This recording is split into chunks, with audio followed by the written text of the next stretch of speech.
Okay, so we're solving all these different types of equations, and now we're getting in this type that we can manipulate to be in quadratic form to help us solve. And so let's look at the following example. You have the following 2x plus 5 quantity squared minus parentheses 2x plus 5. Outside of the parentheses, you have a minus 6 equals 0. Okay, so far, how we could do this, like we were solving before, we would have to expand 2x plus 5 term 2x plus 5, distribute this negative, combine like terms, and then try to factor it. But if you notice, what's inside that parentheses, notice is the same thing in here. So we have a parentheses in here, and that's 2x plus 5 over here. And this is also 2x plus 5. So I'm going to do a substitution. And so and usually I call it u. So let u equal what is inside this parentheses, this 2x plus 5.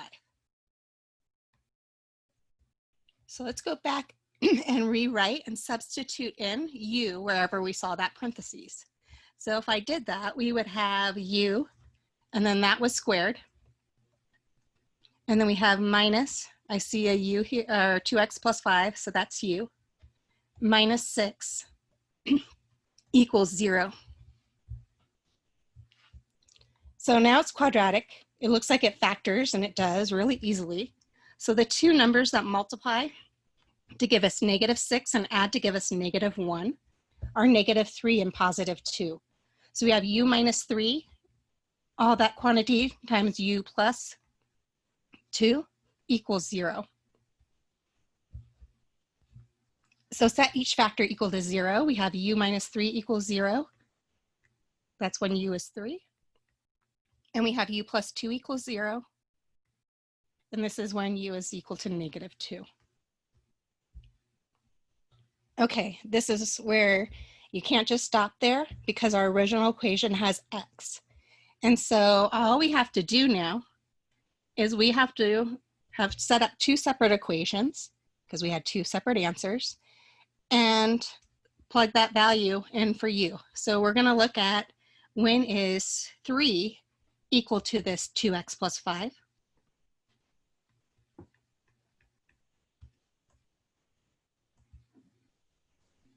And then we were looking at when is this u when it's -2. When is -2 equal to this 2x plus 5? So this is a linear equation. I'm going to isolate my variable. And so on this first linear equation, I would subtract 5 on both sides. Well, 3 minus 5 is -2 is equal to 2x. Divide both sides by 2, I get x is -1. Subtract 5 on both sides over here. Well, -2 minus 5, this is where we get -7, is equal to 2x. Divide both sides by 2, so x would equal -7 over 2.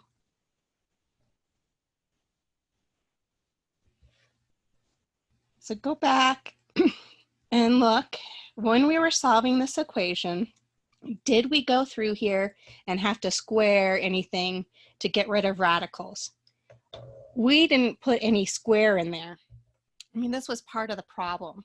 And so we don't have to worry about, like we were doing when we were solving those radical equations and raising both sides by an even power. We don't have to worry about checking that.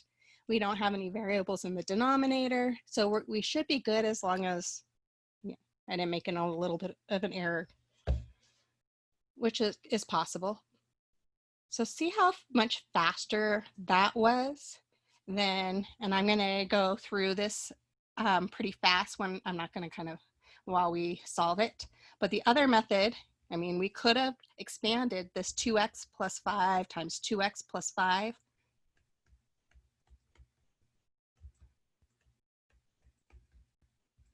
Minus, and then I have this 2x plus 5 here, and then I have this -6 equals 0.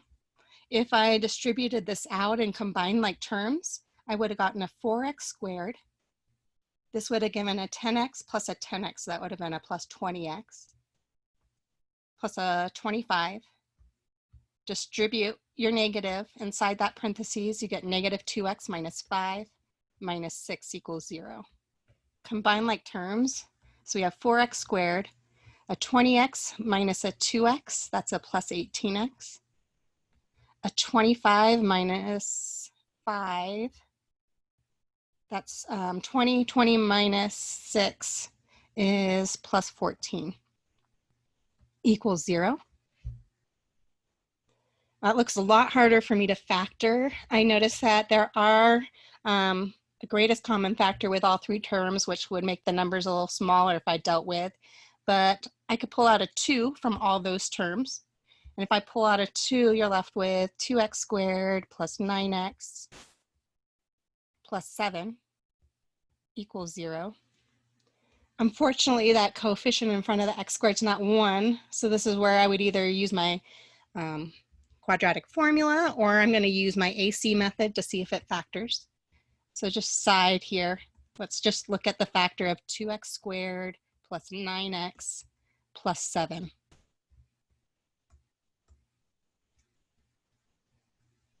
So after you look at a times c, a is 2 times c, which is my constant 7. That multiple is 14.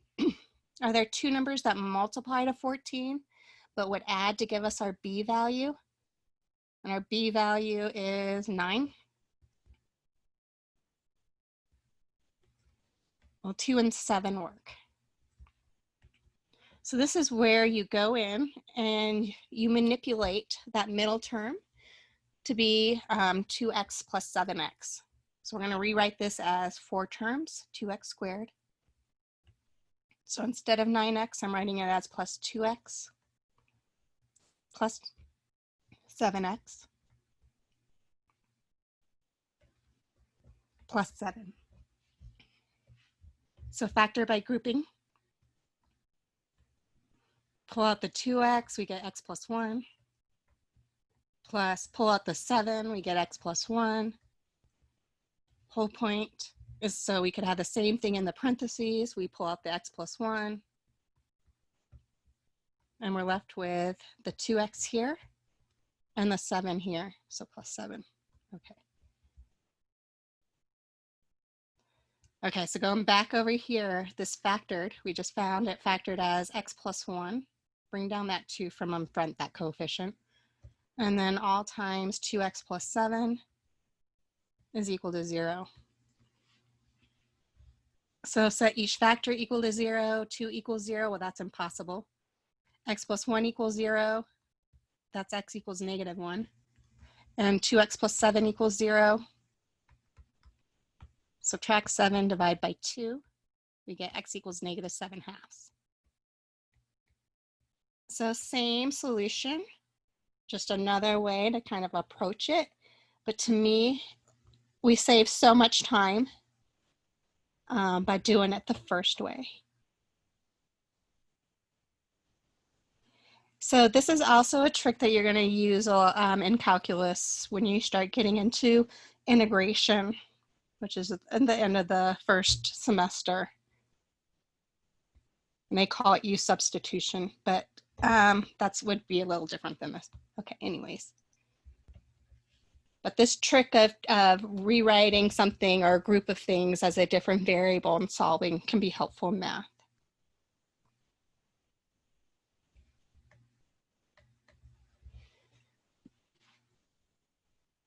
Okay, so if we had, let's say 1 over parentheses, x plus 1 quantity squared is equal to 1 over x plus 1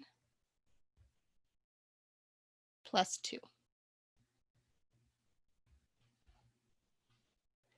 So we can proceed and we could solve this again in the method that we had done earlier in the semester where we cleared our fractions.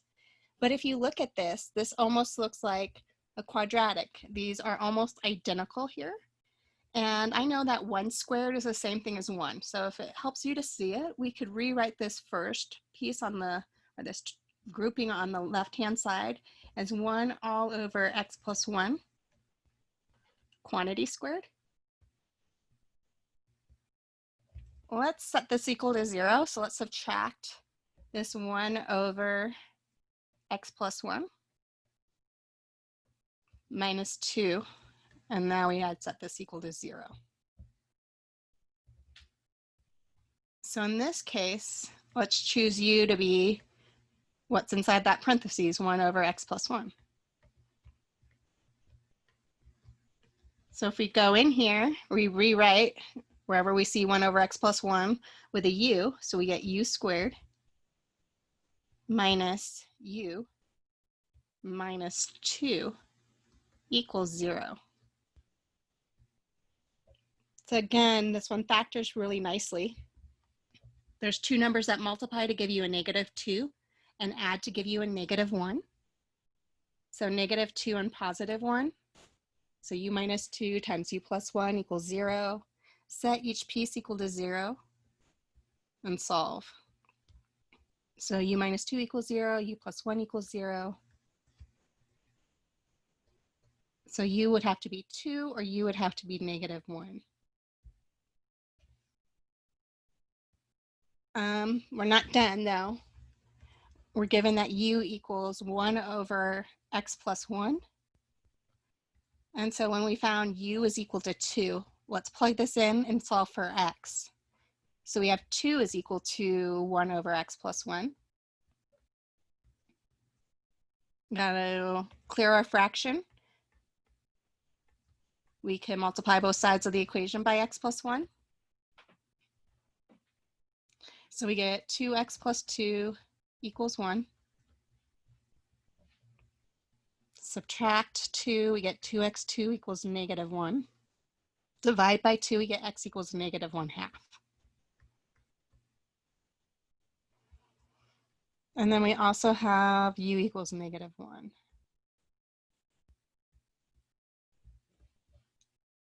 I don't know why I put -1/2, -1.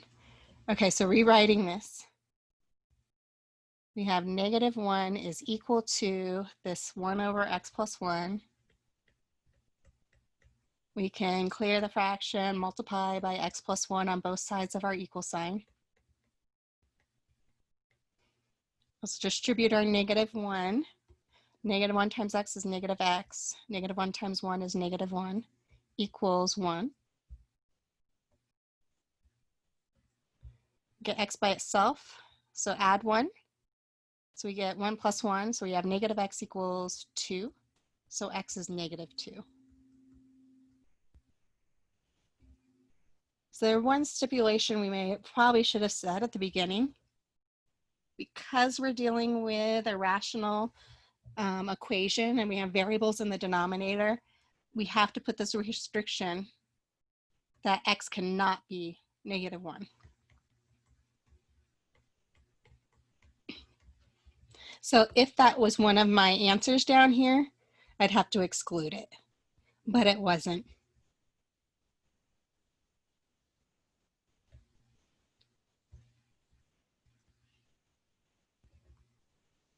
Okay.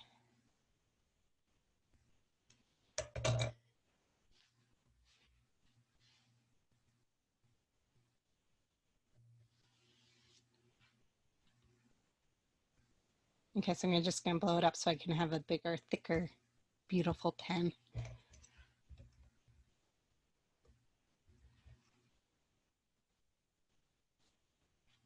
Okay, so we have x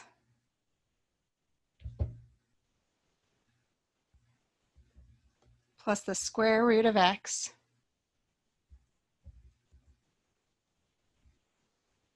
where did it go? Equals 20.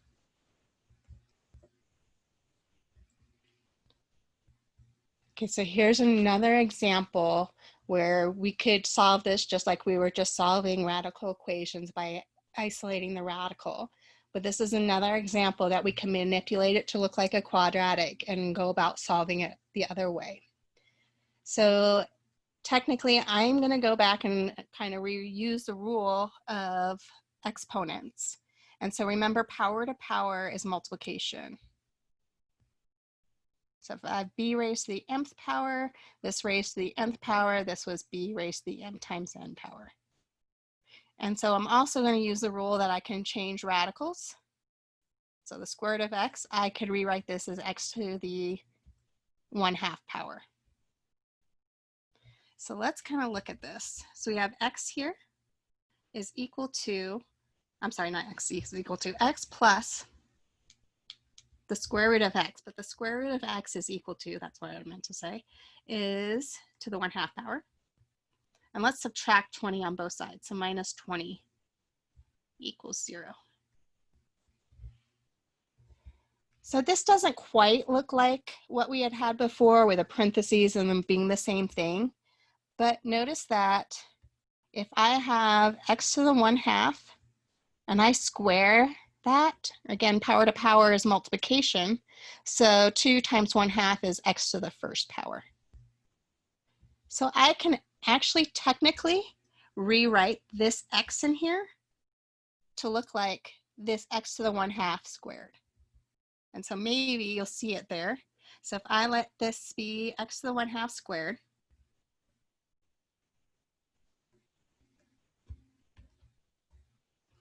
plus I have this x to the 1/2 minus 20 equals 0.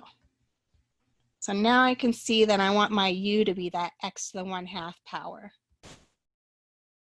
So if we choose u to equal x to the 1/2, when we go in here, we have u squared plus u minus 20 equals 0. This factors nicely. There's two numbers that multiply to negative 20 and add to a positive 1. So u plus 5, u minus 4. So u plus 5 is 0 equal to 0 when u is negative 5. And u minus 4 equals 0 when u is 4.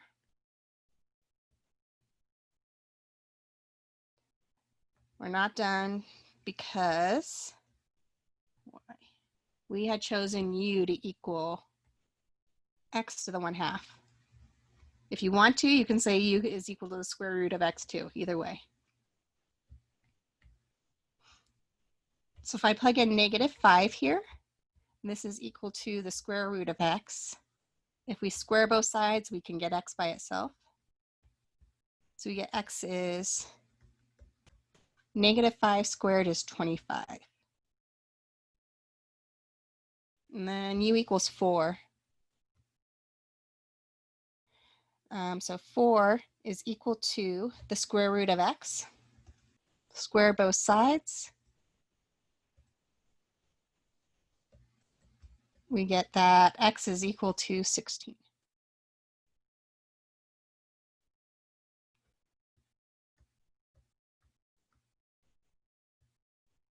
So check, because notice here to get x, solve for x, we had to square both sides. And so if we plug in 25 into here, wherever we see an x, is that a true statement? So is 25 plus the square root of 25, is this equal to 20? Right away I can see that's not true because 25 plus something is not going to be less than 25. And so this is false. So plug in 16 here.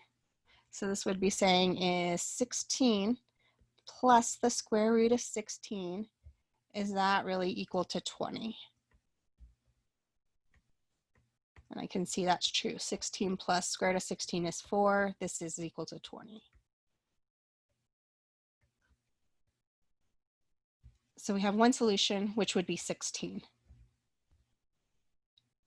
Okay, so technically, I don't know if that one was a lot faster or not than going through and isolating that radical and squaring both sides. Maybe it had to do with having to, recall those properties that we're using to solve. Oops.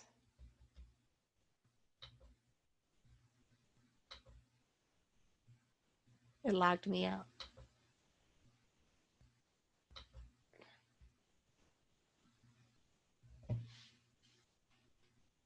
Sorry, the program just logged me out, so I have to get back in to see more problems.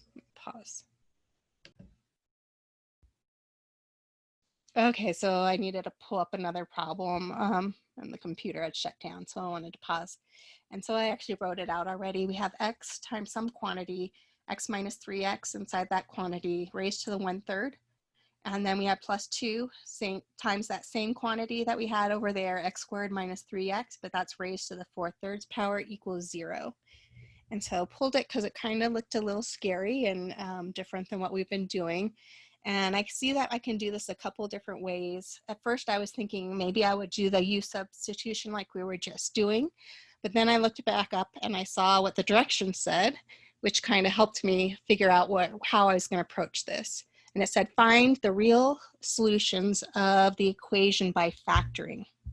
So this wants us to solve by factoring.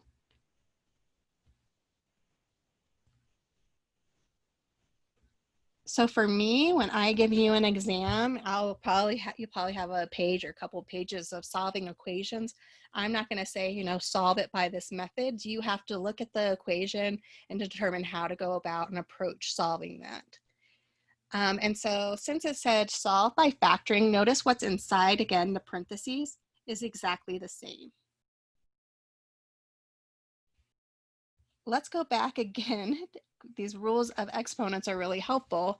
And remember that if you have same base, because we're going to be pulling out something, and you're multiplying, that you add your exponents.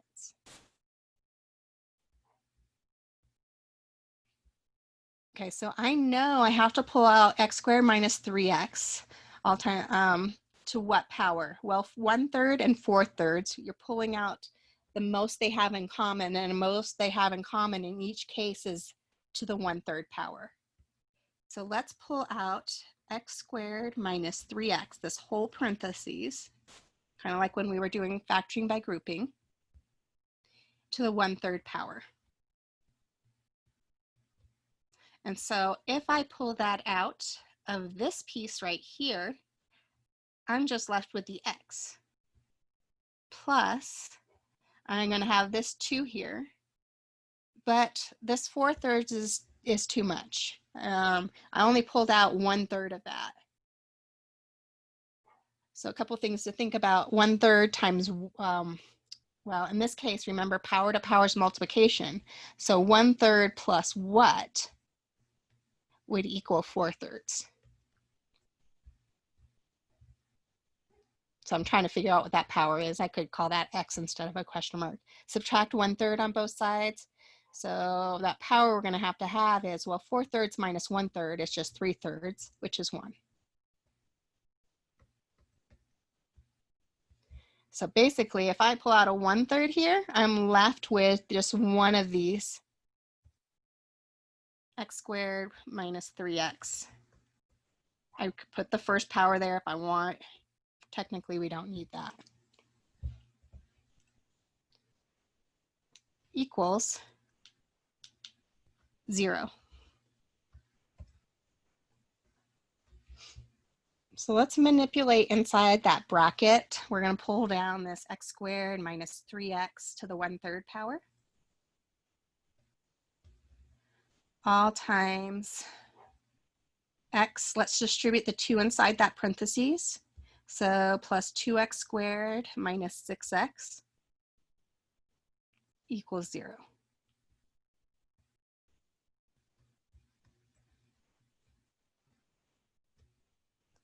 I notice inside that bracket is a quadratic. So I'm going to just rewrite it in descending order of powers to help me factor it. 2x squared minus 6x. Oops, actually, that's nice. Let's do this instead. Let's combine x minus 6x. So x minus 6x, that would have given us minus 5x.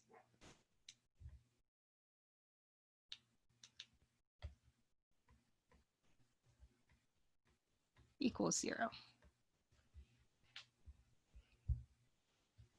So I noticed 2x squared minus 5x. They have a greatest common factor in there, which is x, so we can pull a single x out of there. So we have x squared minus 3x, all raised to the 1/3 power, times x, all times 2x minus 5 equals 0. So we completely factored it, and it said equal to 0. If this was not 0, you can't do that. But we completely factored this, so we can set each factor now equal to 0 and solve for the variable in each piece. So we have this x squared minus 3x all raised to the 1/3. This is equal to 0. We have x. This is equal to 0.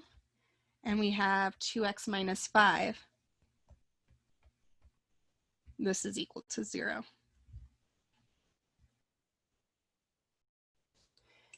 Okay, so the first equation, well, let's just use our rule. This rule that we can clear, this is like the cubed root. We can clear the 1/3 power by raising both sides by the 3rd power. So this would give us x squared minus 3x is equal to 0. That actually factors. We can pull an x out. So x times the quantity x minus 3 equals 0. So we're looking at when x is equal to 0, x minus 3 equals 0, so x is equal to 3.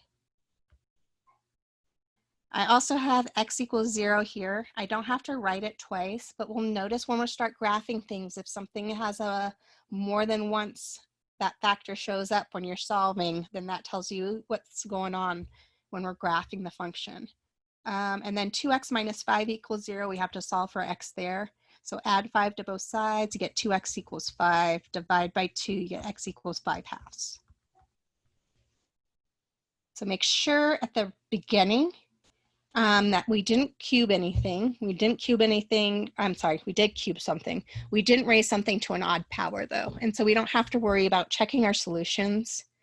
We should be good if we didn't do make any errors. So x equals 0. We saw it was 3 and 5/2.